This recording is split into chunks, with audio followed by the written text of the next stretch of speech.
Hola, es un gusto tenerte de nuevo aquí.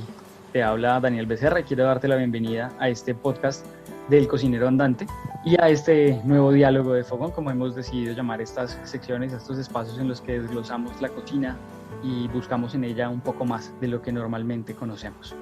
En el episodio anterior charlamos de qué era la cocina y de cómo había nacido y todas las influencias que había tenido en el ser humano.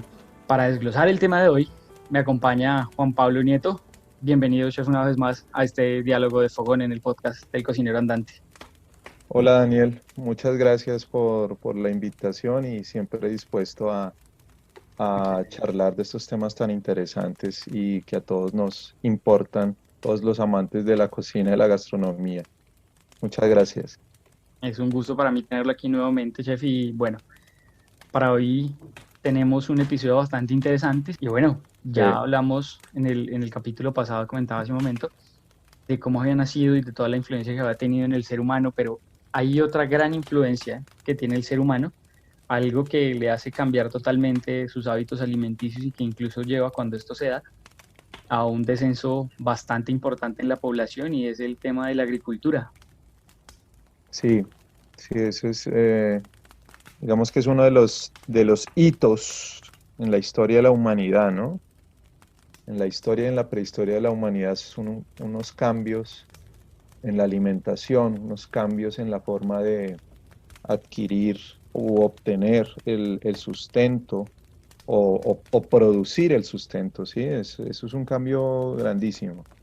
O sea, paso de encontrarlo a producirlo. Y eso hizo que la humanidad no volviera a ser la misma, ¿no? Sí, representa un cambio bastante alto. Hablábamos hace algún tiempo también de que todo lo que pasa alrededor del ser humano muchas veces pasa para cambiarlo, ¿no? Y este paso de la agricultura incluso hace que la población descienda muchísimo. ¿Por qué se dio ese descenso? Sí, pues ya estaban más cómodos, estaban mejor ubicados. ¿Por qué desciende tanto la población solamente con el hecho de aparecer la agricultura?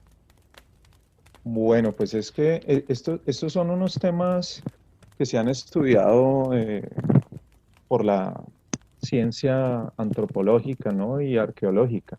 No sé, Daniel, si realmente hay un descenso en la demografía. Yo creo que es al contrario. Eh, la agricultura hace que la densidad demográfica de la humanidad aumente, ¿sí? Eso es bien complejo. A ver, eh, cuando uno toca estos temas del pasado, siempre es como importante entenderlos desde el presente. O sea, realmente, ¿qué es lo que haría que nosotros cambiáramos nuestra forma de obtener la alimentación del medio? ¿O tiene que haber ocurrido algo en el planeta para que el ser humano, estos ancestros nuestros, que ya no estamos hablando de 250.000 años o 500.000 años, como hablábamos en el podcast anterior, del, del, de la, adquirir, digamos, el control del fuego, sino que estamos hablando de más o menos unos 10.000 años, ¿sí? Unos años más, unos años menos, y que no fue en una sola parte del mundo, sino que realmente existen hallazgos de tipo bioarqueológico, o sea, hallazgos de semillas modificadas, digámoslo así, en diferentes partes del mundo. Em, las más antiguas, los datos más antiguos de agricultura registrado están en alrededor de entre 10.000 y 15.000 años en lo que hoy llamamos el Medio Oriente, la Mesopotamia, Egipto, o sea, lo que hoy podemos llamar como Irak, todo lo que es Irak y el Medio Oriente, ¿sí? Y parte, digamos, de toda esta zona que siempre ha sido como tan conflictiva culturalmente. Pero que ahí es donde surgen precisamente la cuna de la civilización occidental. Entonces, por eso te digo que la agricultura, seguramente en un momento hay un descenso en la población, pero en el momento de que se controla la agricultura, que se entiende la agricultura, que se vuelve algo intensivo, yo puedo obtener excedentes de producción y al tener excedentes de producción, eh, tengo dos opciones. Cuando tengo dos excedentes de producción, o tres, porque nosotros en el mundo hoy moderno que tenemos tantos excedentes de producción, pues también los botamos a la basura, ¿no? Sí, es una gran Eh, ironía. Es de esas cosas que no tienen sí. sentido.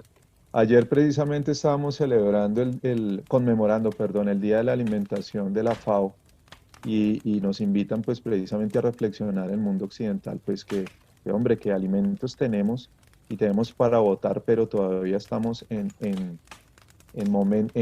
espacios y en grupos humanos que realmente mueren de hambre o mueren de malnutrición, ¿sí?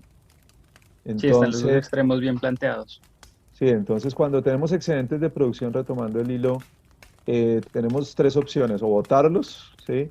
O comercializarlos, o una sencilla y muy útil, tener más hijos, ¿sí? Si yo tengo más hijos, digamos que los controles de la natalidad en estos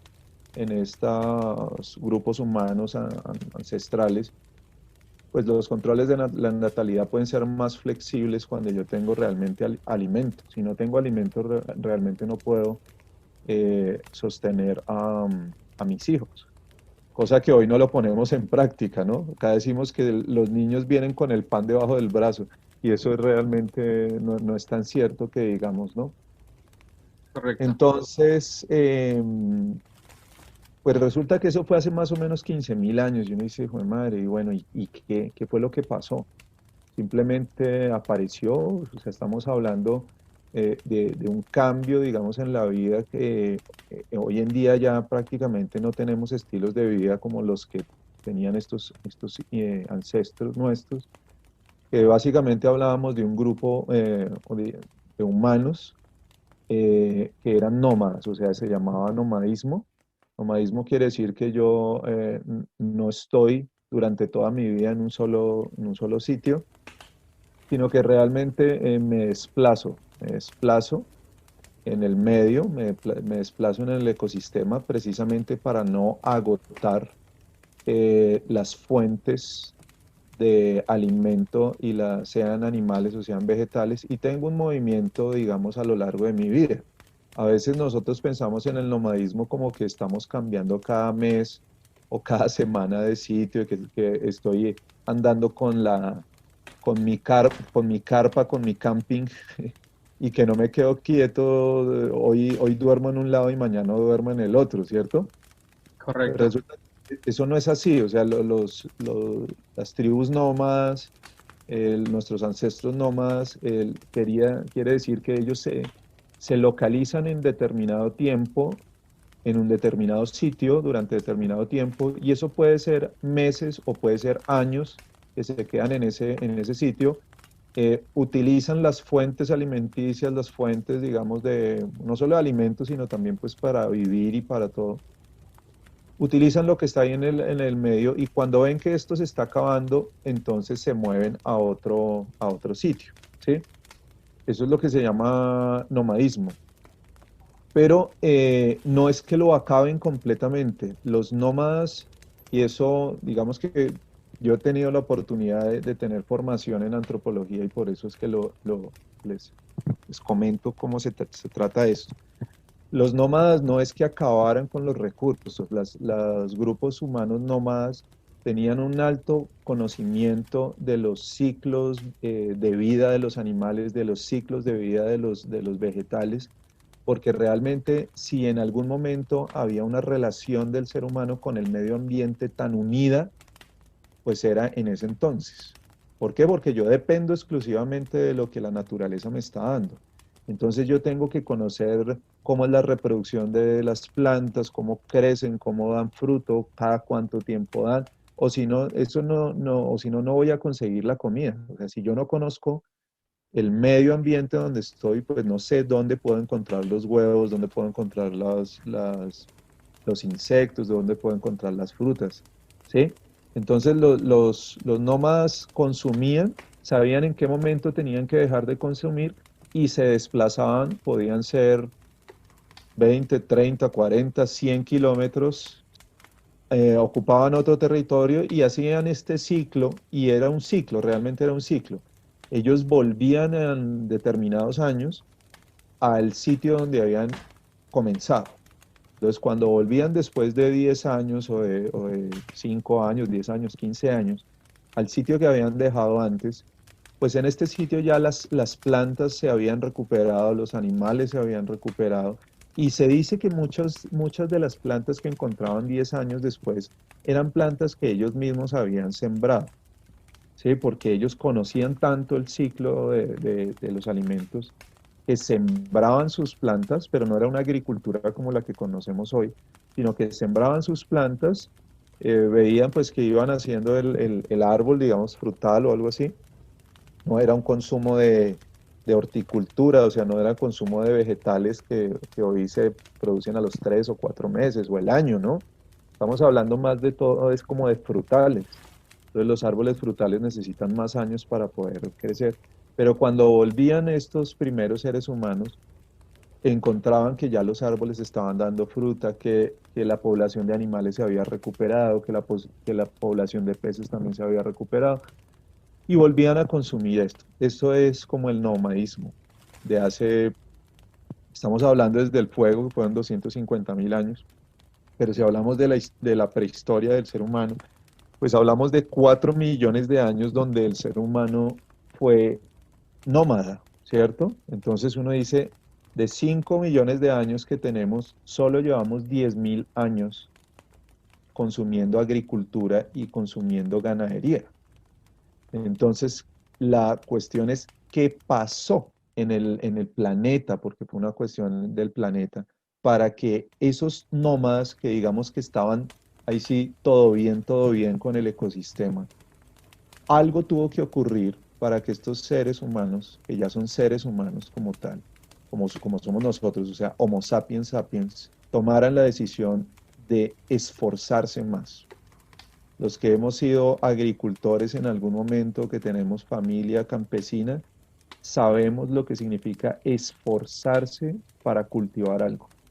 Lo más fácil es coger un árbol de fruta y bajar la fruta, pero vaya, cultive usted are una tierra sin tractor, sino a mano, y controle los animales y controle el clima, y dése cuenta, y van a darse cuenta la dificultad que significa la agricultura.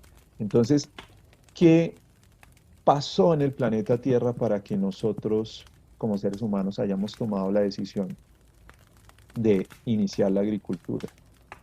Es algo que nosotros deberíamos pensar. Y uno dice, ¿por qué vamos a pensar tanto eso? Sino simplemente ya pasó.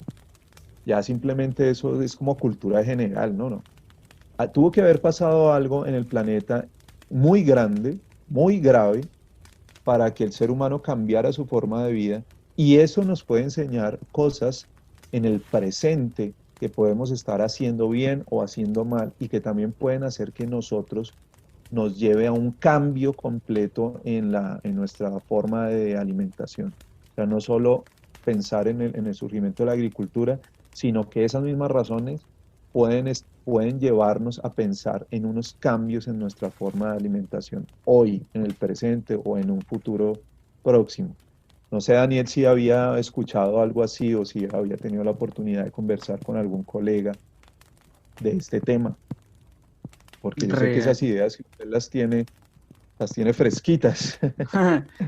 Sí, bastante, bastante fresco, pero no, realmente esta es la primera vez que puedo poner esta temática sobre la mesa y desglosarla un poquito. En medio de estas lecturas y obviamente un poco de documentación previa para desarrollar el programa, leía justamente eso, que el cambio fue tan drástico de haber tenido la posibilidad de consumir tantos alimentos tan diversos solamente con el tema de la recolección y la caza, y pasar al cultivo, donde solamente se sembraban, como usted decía, máximo tres productos distintos, que esa reducción en el número de alimentos lo que hizo fue ocasionar ese descenso en la población.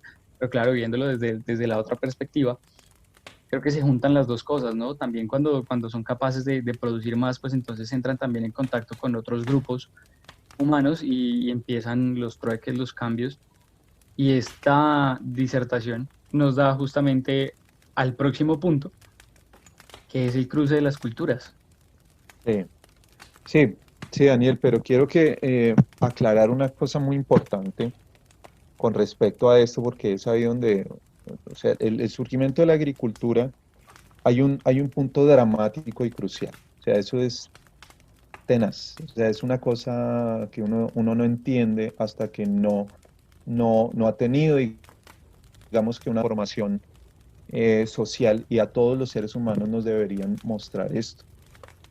Resulta que el cambio en la agricultura, que es lo que estás diciendo, de esa disminución en la población, en la demografía en el planeta, es simplemente por una sencilla razón: no hay comida, ¿sí? Si no hay comida, pues yo no puedo alimentar a la gente y la gente se va a morir porque no tengo que comer. Entonces uno dice, ¿qué pasó en el planeta para que pensara en que ocurriera eso, de que no tengo que comer? Eh, Cuando yo toco este tema, le pregunto a mis colegas jóvenes o compañeros que si han visto la era de hielo. Daniel, ¿usted ha visto la era de hielo? Claro que sí. La película que hay uno, dos, tres, cuatro, la cantidad ahora ya son, ya es, Con los son- niños es maravilloso porque no le dejan sí. olvidar detalles. Bueno, pues resulta que la era de hielo, eso fue verdad. O sea, el planeta ha pasado por periodos de glaciación donde gran parte del planeta, o sea, de las zonas templadas hacia arriba, o sea, de lo que hablamos de Estados Unidos hacia arriba, de la Argentina hacia abajo, estuvieron cubiertas de hielo, ¿sí?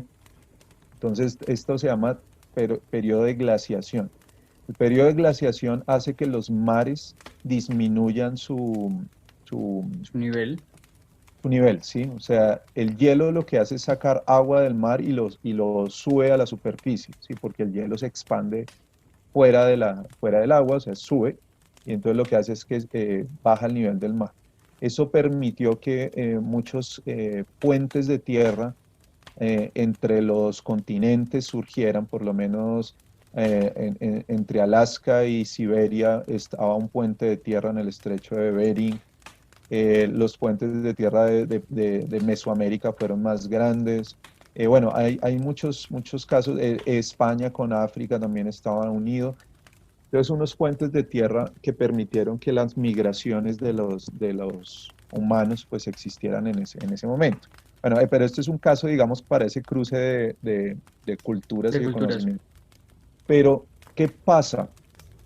Nosotros en nuestro país tenemos un excelente ejemplo de cómo funcionan los medios ambientes o los ecosistemas.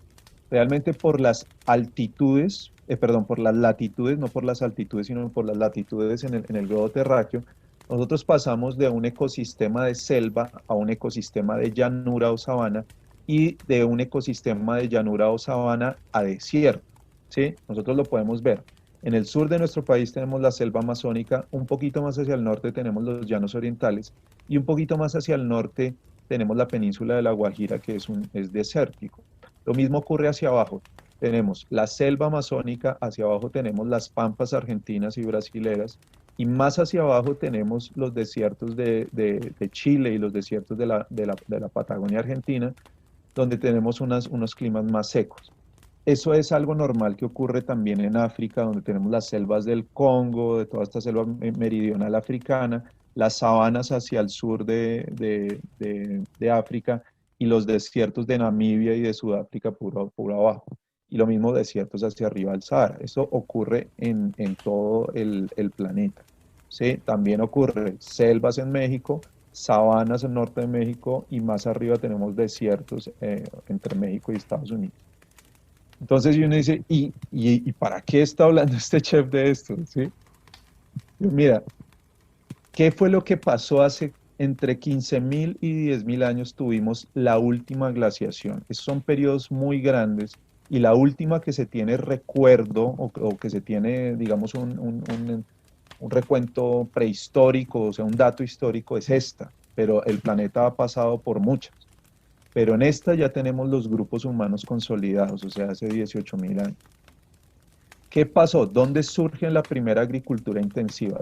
¿Dónde surge la agricultura del trigo, dónde surge la agricultura de la cebada, dónde surge la agricultura de los cítricos. Esa agricultura, sobre todo de los granos, hablamos del garbanzo, hablamos bueno, principalmente el garbanzo, lentejas, pero en cereales hablamos de la cebada y hablamos del trigo. Estos granos, no sé si recuerdas dónde fueron los primeros datos de esto. Puntuales, puntuales, no los recuerdo, pero sí sé que están en la zona de Mesopotamia algunos. Tenemos Exacto. el arroz, bueno, claro que ese es un poco posterior, que es en China, Sí. pero sí, los primeros son de la zona mesopotámica de Los trigo. primeros es donde encontramos las primeras civilizaciones humanas, o sea, gracias a la agricultura Surge la encontramos civilización. el origen de la civilización, exacto. Gracias a un alimento es que podemos llegar a una civilización, o sea, ciudades, el surgimiento de las ciudades-nación, que fueron en Egipto y en Mesopotamia, fueron los primeros. ¿Cómo es Egipto y Mesopotamia hoy, Daniel? Cuando uno ve, no sé si has tenido la oportunidad de viajar, pero de pronto viajar a través pues, de los medios y internet, televisión, bueno, cómo son estos países? ¿Cuál es la característica de su medio ambiente? Son zonas muy secas, bastante áridas hoy día. Exacto. Entonces, eso es un desierto, ¿cierto? Eso es un Correcto. desierto. O sea, solo puedo cultivar al lado del río. No hay nada más que hacer. Por eso está el río Tigris y Éufrates en Mesopotamia, o sea, lo que es Irak hoy en día, y el río Nilo al norte de África. Bueno, al norte y casi hasta el centro de África, porque Sí, estamos porque ese es hablando del río bastante más largo del mundo. correcto. Sí, pero solo puedo cultivar ahí, no puedo cultivar en nada más por el resto es desierto. Entonces, ¿qué fue lo que pasó en este momento en la Tierra? En la Tierra se acaba el periodo interglacial, ¿sí? Perdón, se acaba el periodo glacial, que es donde durante eh, miles de años el hombre se desarrolló gracias al control del fuego. O sea, el hombre controla el fuego casi que en un periodo glacial y empieza su expansión en época de la glaciación y por eso te digo que recordemos la película, ¿sí? De ¿Dónde Claro. está bebé y todo eso? Entonces, si es que uno como tiene de niños también, eso era así, o sea, eran estas personas que viajaban, migraban con la megafauna. Esa era la época de la glaciación, pero no todo el planeta estaba cubierto con hielo. Entonces, en las franjas donde no había hielo, había un cambio entre selva y sabana desierto. Entonces, donde hoy hay desierto, eran sabanas muy fértiles. Y donde hoy hay sabanas, había selva. Ese era el clima del planeta en ese entonces. Cuando la Tierra se acerca al Sol, se llama un periodo interglacial y hoy estamos en un periodo interglacial. El último periodo interglacial comienza hace 15.000 años y la Tierra se acerca al Sol y su órbita se hace mucho más corta. La Tierra se calienta y sube más o menos entre 4 y 6 grados centígrados. Entonces en ese momento se derrite el hielo, donde teníamos selva se convierte en sabana Sabana. y donde teníamos sabana se convierte en desierto.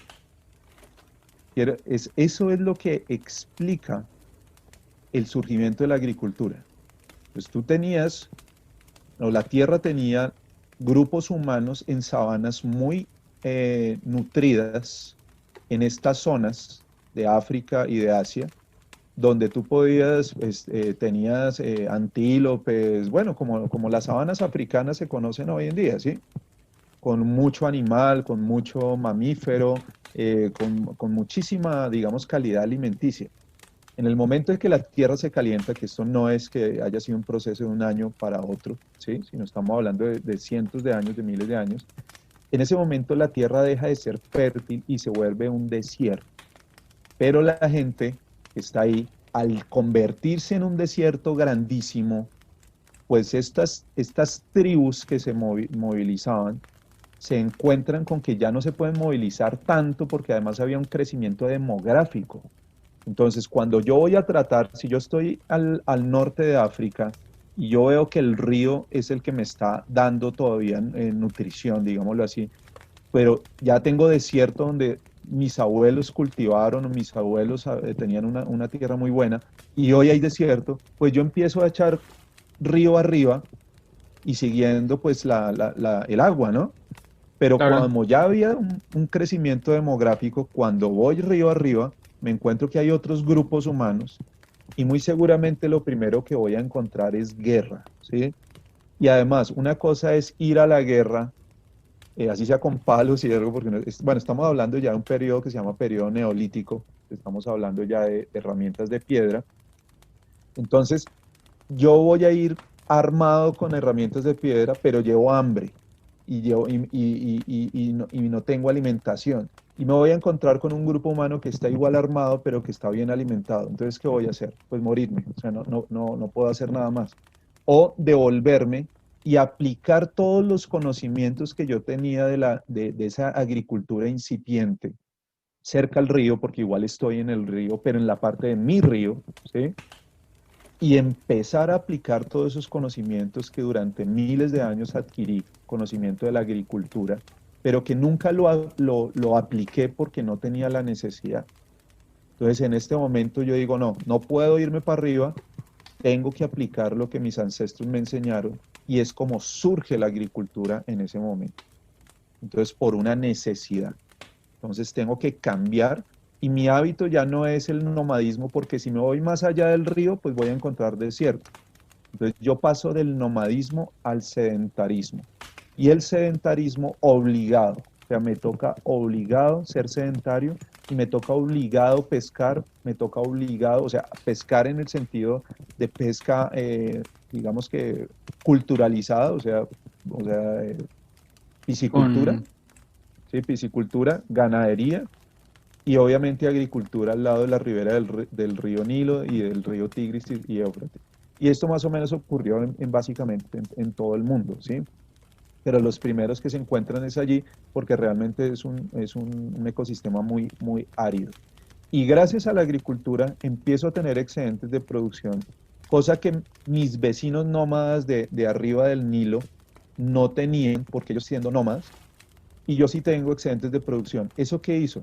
Eso hizo que yo pudiera crecer como sociedad, eso hizo que yo pudiera volverme más complejo y tarde o temprano, que fueron miles de años, se convierte en una civilización y se convierte en una civilización poderosa que tarde o temprano se expande río arriba y termina controlando pues una gran cantidad de tierra. Lo mismo pasa pues con los imperios de Mesopotamia, más o menos. Eso estamos hablando que el inicio de la agricultura fue 15.000 años y los imperios estamos hablando de 7.000 años o 5.000 años después. Eso es mucho, mucho tiempo para el muchísimo tiempo, crecimiento de claro. la... Bueno, Entonces, ya va quedando como un poco más claro, ¿entiendes lo que más o menos pudo haber pasado? claro, por supuesto, son piezas que se van uniendo poco a poco. Se van uniendo. Ahora nosotros, y uno dice, ¿para qué hacemos esto en este espacio? Y hay que aprovechar la oportunidad para llevarlo al presente. Nosotros que somos chefs, que somos cocineros, nosotros andamos con un termómetro en el bolsillito de nuestras chaquetas cuando llega el proveedor de carnes, cuando llega el proveedor de vegetales y nosotros controlamos las temperaturas de las neveras, etcétera, ¿cierto? Por supuesto. Y nosotros sabemos que la diferencia de 4 grados, o sea, la gente normal del común dirá que 4 grados eso no es nada, ¿sí? O sea, 4 grados es ir de Bogotá a Fusagasugá si hablamos de Bogotá a Melgar, estamos hablando de 10 grados, ¿cierto? Y uno dice, bueno, pues 10 grados no es mayor cosa. Pero cuando hablamos de puntos de congelación, y por eso es que hablamos de la época glacial e interglacial, cuando hablamos de puntos de congelación, 10 grados es muchísimo.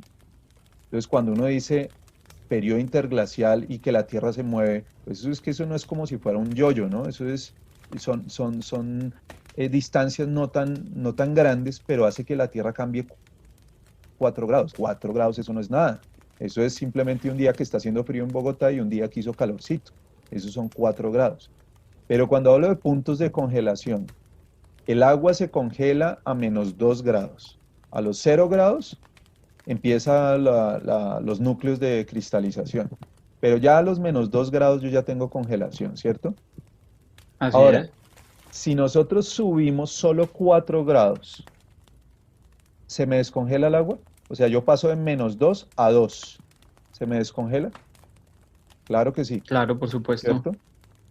Y si yo le resto, voy de -2 a -6, ya estoy hablando de una etapa de cristalización mucho más fina y digamos de conservación, que eso lo habla uno cuando habla de congelación, o más allá de ultracongelación o abatimiento, ¿sí?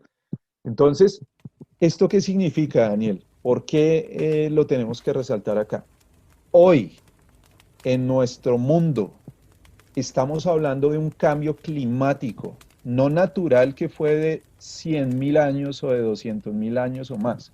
Estamos hablando que solo en 25, 30, pongámosle máximo 40 años en nuestro planeta, el ser humano ha hecho que la Tierra, estando a la misma distancia del Sol, el ser humano en los últimos 20 años ha hecho que el planeta Tierra suba otros 4 grados centígrados, más o menos como lo que hace el periodo interglacial, pero completamente artificial, ¿sí?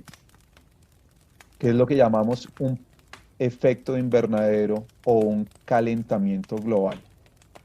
Sí, por toda la acción. Precisamente la agricultura intensiva nos ha llevado, y la ganadería intensiva y la industrialización, nos ha llevado al subir la temperatura del planeta más de lo que ha subido en toda su vida natural, que son millones y millones de años.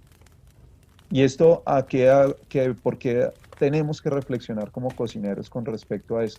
Porque es nuestra forma de alimentación la que ha hecho que cambie las condiciones del planeta, y las condiciones del planeta que hoy tenemos nos van a obligar a nosotros los gastrónomos y en general a todo el mundo a cambiar nuestros hábitos alimenticios.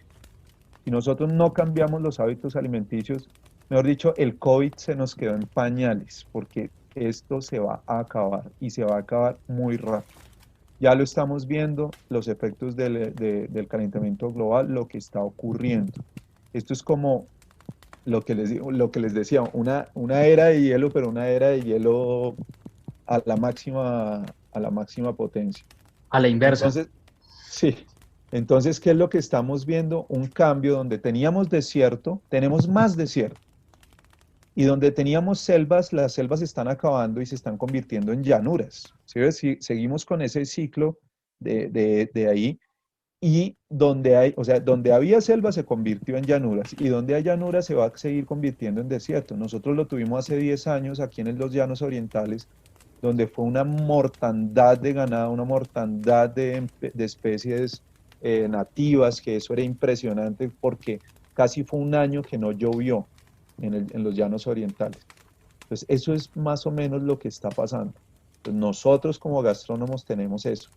Si ya la historia de la sociedad nos está mostrando que hubo un cambio que obligó a la humanidad a volverse sedentario y agrícola y ganadero, tiene que haber un cambio, o va a haber un cambio, que nosotros modifiquemos nuestra forma de alimentarnos y nuestra relación con nuestro ecosistema. Y ya lo estamos viendo. Ya hay una tendencia, digamos, de la cocina vegetariana, de la cocina vegana, de la cocina más natural, de valorar el producto, de darle dignidad al animal que me estoy comiendo, ¿sí? De quitarnos eso de ir simplemente al supermercado y comprar una bandeja de carne sin preguntarnos, sin entender la dignidad del sacrificio del animal, la dignidad sin percibir la violencia que existe en la alimentación humana, ¿sí? La violencia hacia el animal y también la violencia hacia el medio ambiente. Entonces, hoy nosotros los gastrónomos estamos destinados a darle a entender y que por favor logren percibir el valor de un plato alimenticio, no solo económico y no solo en el gusto y en el sabor, sino el valor para el planeta, lo que significa el costo ecológico de lo que yo me estoy comiendo. Ahora, yo tengo que comer, claro, tengo que vivir de lo que estoy comiendo, pero tengo que darle dignidad al plato que me estoy comiendo. Sea un maíz, sea unas alberjas, sea una lenteja, sea un buen lomo, unos camarones, un langostino, ¿sí? Entonces uno dice, ¿por qué vale tanto? ¿Por qué vale poco? ¿Por qué vale más un fruto de mar vale más que el huevo? ¿Cuál es el costo ecológico que tiene? ¿De dónde es? ¿Cuál es el carbono que lleva? ¿Qué tan largo es el transporte de un lado a otro? ¿Quién lo cultivó? ¿Sí? Entonces, hay muchas cosas que nos pueden llevar a reversar ese cambio ecológico para poder continuar, digamos, con la vida como nosotros hoy la conocemos y no tener, como lo estás diciendo, llevar a un descenso en la población dramático. O sea, quiere decir que la gente no va a tener que comer y eso va a ser un descenso en la población. Es curioso y bastante. Volvemos como al principio un poco, ¿no? Sabiendo que somos un planeta con excesos de producción, que estamos encaminándonos poco a poco a sufrir una muerte de hambre a causa del cambio climático. Sí, Pero es que es vamos, es un ciclo de la energía, el ciclo de la materia, ¿sí? claro, Esto nos lo han enseñado desde siempre, pero lo que pasa es que no nos lo acercan a la cotidianidad. yo creo que ese es uno de los dilemas, cuando a uno no se le aproxima a la realidad y le ponen como el ejemplo vivo de lo que pasó antes y de lo que puede volver a pasar si no estamos atentos a los cambios que nosotros mismos estamos causando, no tomamos conciencia. Y qué bueno poder generar esa conciencia en este espacio. Sí. Pero vamos a hacer un pequeño salto para darle un poquito de continuidad porque el tiempo juega en nuestra contra. Ajá. Hablábamos hace un Así es. momento de una división de culturas, de, digamos que el establecimiento de distintos grupos humanos en diversas zonas del planeta, pero también algunos continuaron siendo nómadas, ¿no? Y podían llevar a su cultura a esos grupos que se mantenían estables. ¿Qué pasa cuando una cultura que es nómada se junta o se encuentra en el camino, así como nosotros cocineros andantes, con una cultura que ya es sedentaria o por diversas razones una cultura sedentaria junto con otra que sea sedentaria? ¿Qué ocurre ahí? Bueno, eso es muy difícil de establecerlo, digamos que desde la generalidad, ¿no? Porque es muy diverso, diverso, es el ser humano diverso, ha sido su desarrollo. No hablemos de evolución porque eso le daríamos como una línea y únicamente ascendente en que lo mejor siempre será al final y realmente eso no es así, ¿no? Eso es muy relativo. Eh, en el momento en que se encuentran dos grupos, hay muchos lazos que los pueden unir o hay relaciones que los pueden separar. Pueden haber, digamos, lazos de sangre, pueden generarse lazos comerciales, pueden haber ancestralmente, pudieron haber tenido una relación que se perdió en algún momento y se puede estar recuperando, o simplemente hay una necesidad del ser humano de conocer y de explorar, porque no podemos olvidar eso, ¿no? Que nosotros los seres humanos somos inquietos por naturaleza. ¿Sí? Eso es algo que viene desde nuestros familiares lejanos, pues cuando uno es un niño le dice, usted es más inquieto que parece un mico, parece no sé qué, usted no se queda quieto. Ujú. Somos así, o sea, somos inquietos, somos imaginativos, siempre queremos explorar. Y cuando hablamos de grupos humanos que han podido estar separados en algún momento por condiciones geográficas, y que se dio las condiciones nuevas para poder acercarse a otro y hay un encuentro que en algún momento fue un encuentro, pudo haber sido un encuentro de grupos pequeños o pudo haber sido el encuentro de grupos gigantes y de territorios gigantes como lo que estábamos conmemorando el fin de semana pasado, ¿cierto? Que por lo Correcto. menos estábamos conmemorando el Día de la Raza. Hay muchas manifestaciones positivas, negativas, pero lo que hablamos es la conmemoración de los mundos, de la unión de los mundos. Entonces es un excelente ejemplo de cómo llega una civilización sedentaria, pero con esas ganas de explorar por una necesidad, porque era una necesidad económica en ese momento de los españoles, una necesidad económica de poder encontrar lazos comerciales, que no podían utilizar los mares de Europa porque estaban bajo el dominio, digamos, de otras naciones europeas, como eran los italianos y como eran básicamente los italianos en el Mediterráneo y el norte pues con los holandeses. Y, Y los el, y portugueses también se las los pusieron portugueses. difícil. Sí, claro, pero realmente en ese momento del descubrimiento se une también Portugal y España y se lanzan a la aventura, porque dar la vuelta, ya lo habían hecho los portugueses, dar la vuelta por África era bastante complejo, y irse para el otro lado.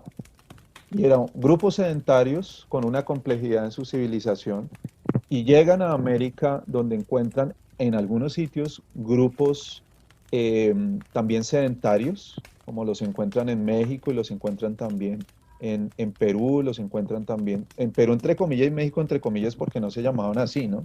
No, esto es Y, la zona mesoamericana y exacto. Suramérica, no. Y aquí en nuestro país también. Entonces, ese primer contacto que me estás preguntando, precisamente los españoles llegan buscando ese tipo de civilizaciones porque es más fácil comunicarse con los iguales, digámoslo de esa manera. Es más fácil establecer relaciones comerciales con los iguales. Un rey es más fácil que entre a hacer una negociación con otro rey, ¿sí? Hablan, digamos que las mismas, no puede ser el mismo idioma, pero sí tienen unas normas similares. Pero cuando yo encuentro grupos que son como los grupos tribales nómadas, es más complicado, más porque los nómadas no tienen que ofrecerte. Y si tú estás buscando el oro, estás buscando gente, los nómadas ni siquiera tienen gente para darte y tampoco tienen oro, Tienen porque posesiones algunas, sí. ellos no pueden llevar posesiones porque su posesión más preciada pues es lo que pueden hacer ellos con su familia y con sus manos, ¿sí? Porque no pueden estar cargando mollos, cerámicas y maletas. Todos los que hemos hecho trasteo sabemos que eso es muy complicado, Claro. ¿sí? Entonces esas primeras relaciones de estos grupos grandes sedentarios con los grupos pequeños, pues podría ser básicamente una relación simplemente comercial de una que otra cosa. Entonces, algún producto que te llame la atención de una tierra que no conoces, lo puedes conseguir a través de un grupo nómada. Pero si ya son grupos sedentarios que tienen una misma pensamiento, una misma cosmogonía, una misma forma sí, socioeconómica de vida, puedes entrar a compartir otro tipo de cosas porque puedes tener hasta moneda. O se puede convertir una moneda que en ese momento pues no era el papel como hoy lo tenemos, sino era realmente el oro o algunas piezas muy valiosas, que en algunos lados fue por lo menos el chocolate, ¿sí? El cacao. Sí, es Entonces, cierto. entonces uno dice, puedo entrar a comercializar y puedo encontrar puedo mezclarme más fácilmente. O sea, la unión entre grupos sedentarios es mucho más sencilla y va a haber un mestizaje y un sincretismo mucho más fuerte que en grupos que son nómadas o que no tienen esta cuestión de la agricultura. No puedes comercializar excedentes agrícolas porque no la tienes, ¿sí? Entonces, no va a haber una mezcla, no va a haber un sincretismo, sino que va a haber, tristemente, dependiendo los intereses de la sociedad más fuerte, pues puede haber hasta un exterminio, que eso fue lo que pasó, ¿no? En muchos lados de América, por lo menos. ¿Por qué en Estados Unidos no hubo mestizaje? O sea, No, el porque mestizaje de llegaron a Estados saco y acabaron con todo, llegaron a arrasarlo todo, incluso en sitios de territorio les iban acortando el territorio y eso también les cambió muchísimo en el tema de alimentación, porque eran grupos muy amplios, muy pequeños que estaban acostumbrados a territorios muy amplios para alimentarse. Cuando se les acorta el espacio, pues se quedan sin esa, digamos que sin ese don que les daba la tierra exacto. para poder sobrevivir. Sí, entonces eran sociedades muy diferentes, eran sociedades tribales que por más de que podían haber casi casgos y todos en Norteamérica, el grupo que llega a Norteamérica, que eran también exiliados de Europa, y fue una conquista posterior, sí, una conquista posterior, no como la de los españoles, que fue pues anterior a esa, pero los españoles sí se mezclan. No, eso no se hace en 10 años o en 20 años, fueron 100, 200 años para generar un mestizaje, pero porque habían grupos de ese tipo, similares a los españoles. Entonces los españoles buscan precisamente el imperio azteca, el imperio inca, ahí establecen sus primeros virreinatos, el virreinato de México, el virreinato de Perú, y posteriormente en el otro cacicazgo, que no era un imperio grande, pero sí era un cacicazgo fuerte, en Tunja y en Bogotá, donde van a establecer el virreinato de la Nueva Granada. Entonces son modelos económicos similares donde yo voy a poder mezclarme. Pero en las tribus que eran nómadas, por lo menos en nuestro país, en todo lo que fue las selvas, las vertientes, tanto del Magdalena Medio, del norte de nuestro país, obviamente de los llanos y de las selvas, y lo mismo que pasó en Estados Unidos, pues no hay un sistema económico que el español o que el europeo pudiera mezclar, y lo que hay es un exterminio o un aislamiento, ¿sí? Entonces es muy poco lo que va a poder unirse porque no están esos, son modelos de vida muy diferentes y realmente si hoy nos encontramos con la última tribu de nómadas que hay en nuestro país, que son los Nucac Macu, en el Baupés y por ahí en esta zona, que ya están acabando, ¿sí? La gente los ve como una rareza, ¿sí? O sea, es que es muy difícil que haya una comercialización. Y el nómada adquiere cosas del sedentario y al adquirir cosas del sedentario se da cuenta de que de pronto esta gente tiene unas comodidades diferentes y quiero volverme sedentario y tarde o temprano hay una finalización de un estilo y una cultura, digamos, como estuvo en un principio. Las culturas siempre serán permeables, siempre se estarán mezclando, siempre estarán combinando y dependiendo, por eso te digo, dependiendo lo que esté ocurriendo en ese momento, es que va a haber una mezcla o va a haber un aislamiento o va a haber hasta en algunos casos un exterminio de uno u otro elemento cultural, ¿sí? Por supuesto.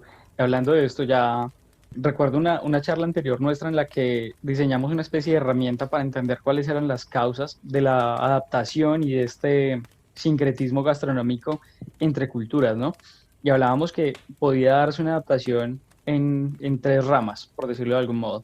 La primera era por una necesidad, es decir, quien llega, quien es el visitante, como fue en el caso de los españoles aquí en América, se queda sin provisiones, entra en hambre y necesita alimentarse. Entonces busca aquellos alimentos que están en la zona o que consumen los locales para consumirlos ellos también y sobrevivir. Esa era la primera. Hablamos de la segunda, que era por gusto. Es decir, si hay algo en lo que está aquí, en esta nueva cultura que me gusta, usted me puso un ejemplo muy chévere que fue el de la piña. Obviamente la piña es un fruto, es un producto dulce, de un aroma maravilloso. Y si eso me gusta, pues yo entro y lo consumo. Y la otra era por temas de cultura, pero hablábamos también de que la cultura tenía que ser algo permeable. Es decir, si en el caso de los judíos así tengan la necesidad de consumir carne de cerdo o, qué sé yo, voy a decir una barbaridad, les guste la carne de cerdo, su cultura no se lo permite y no lo van a hacer. Sí. Desglosando esto un poco, o bueno, más bien enfocándolo un poco más hacia el ejemplo que nos acaba de poner también, que fue todo el tema de la llegada de los españoles aquí. ¿En qué termina esto? Aparte de darnos ese mestizaje gastronómico. ¿En qué termina? Yo creo que eso ¿O no termina? no ha terminado. Sí, no ha terminado. O sea, el sincretismo, bueno, digamos que hay Hagamos un pequeño alto y definamos qué es sincretismo, porque nos puede atacar la maldición del conocimiento. Nosotros, sí, como ya bueno, hemos charlado, conocemos qué es, pero quien sí, nos oye probablemente eso, no. tienes toda la razón, eso era lo que íbamos a hablar. Hablamos de mestizaje, yo creo que es una palabra un poco más común. Mestizaje es la mezcla, ¿no? Es no digamos el revuelto, pero es la mezcla. Y no podemos hablar de un solo tipo de mestizaje, hablamos de muchísimos tipos de mestizaje. Un mestizaje maravilloso, por lo menos, es el vallenato. ¿sí? Por poner un ejemplo no gastronómico, pero sí muy cercano a nuestra cultura y además un elemento de identidad nacional colombiano, como hay muchos platos también, pero un elemento de identidad que es único colombiano y que además es patrimonio de la humanidad, ¿sí? Entonces el vallenato es un mestizaje, es la unión de la caja o de la tambora africana, es la unión del viento, del acordeón europeo. En algún momento el vallenato también tenía la gaita indígena, la tiene, todavía algunos grupos vallenatos la tienen, la gaita indígena, que se hacía su piquito para soplar la gaita, que es un tubo de guadua, y el piquito era una pluma de cóndor. Yo no sé si lo sabías, pero No, eso apenas me entero, miren qué bonito. es el mestizaje más, es el ejemplo más grandioso del mestizaje, ¿sí? O sea, más fácil de encontrar y acercarlo. Vuelvo a decir, las cosas hay que mostrarlas, hay que acercarlas. Entonces, eso es un mestizaje. Y no importa si yo soy rolo o si soy pastuso, el solo hecho de tomarme un aguardiente, que el aguardiente es mestizaje también, porque el aguardiente, la caña viene traída por los Desde, españoles, cultivada por manos negras, ¿sí? Y consumida por todos, ¿sí? Yo me tomo dos aguardientes y por más de que digas que eres de clima frío, pues ahí te veo bailando vallenato, ¿sí? Con solo los aguardienticos, ¿sí? Eso es lo que significa un mestizaje. No cualquier persona baila vallenato, o si hablamos de un porro, o hablamos, bueno, de muchas otras cosas, es un mestizaje. Cuando hablamos de sincretismo cultural, es una palabra mucho más, pues el nombre ya lo habla más técnico. Es un tipo de mestizaje, pero que me está hablando de la adaptación de un elemento externo, pero que lo adopto como propio y lo convierto en algo completamente nuevo, pero con referentes muy fieles, digamos, a los orígenes. Un excelente ejemplo de sincretismo cultural era lo que a nosotros nos enseñaban de bochica. Yo no sé si de pronto, no sé si a Daniel le enseñaron de bochica, de un dios muisca. sí, claro, claro, por Sí. supuesto, escuchamos la historia de Del Bochica.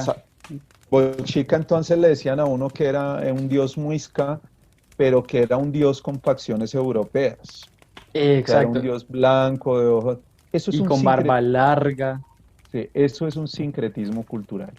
Es como se mezcla la cuestión del dios sol, sí, que lo tenían pues todas acá era precisamente Sogamoso, Sugamuxi, era el templo del dios sol en Boyacá. Eh, pero empieza Bochica a ser como la deidad más poderosa, muy cercano al dios cristiano, y el dios cristiano nuestro, pues también es un sincretismo cultural, porque muy seguramente el dios, como lo han pintado en muchas iglesias, pues tampoco era así mono de ojos azules, porque pues Dios es, Jesucristo pues nació allá en Belén, y seguramente no era de ojos azules, ni mono, ¿sí? Claro. Entonces, eso también es un sincretismo cultural. Y tuve la oportunidad, ya para ponerlo a nivel gastronómico, Daniel, tuve la oportunidad de visitar la Catedral de Cusco en Perú. Y dentro de la Catedral de Cusco hay un cuadro, un mural, una hermosura, una cosa espectacular de la última cena pues, de nuestra religión católica. Y en esa última cena, adivine qué está comiendo Jesús y los 12 apóstoles. ¿Qué es lo que normalmente está comiendo en la última cena? Siempre hay pan y vino. Pan y vino, ¿cierto? Pues ahí no tenemos pan y vino, sino está comiendo cuy, está comiendo un cuy y está comiendo maíz. ¿Sí? Ese mural también está en la Casa de la Gastronomía Peruana, que es un museo de la gastronomía que está en Lima, Perú. Lo tienen ahí, tienen una réplica. Y eso es el ejemplo más hermoso, digámoslo así, del sincretismo cultural. ¿Sí? Eso es realmente el mestizaje llevado a la máxima potencia, porque el sincretismo cultural tú no tienes, no es un revuelto, ¿sí? es una mezcla de cosas que son muy exactas. Digamos, yo identifico a Jesucristo, pero también identifico al cuy, ¿sí? Es la unión, digamos, de esas dos culturas. Entonces, ese es el sincretismo cultural.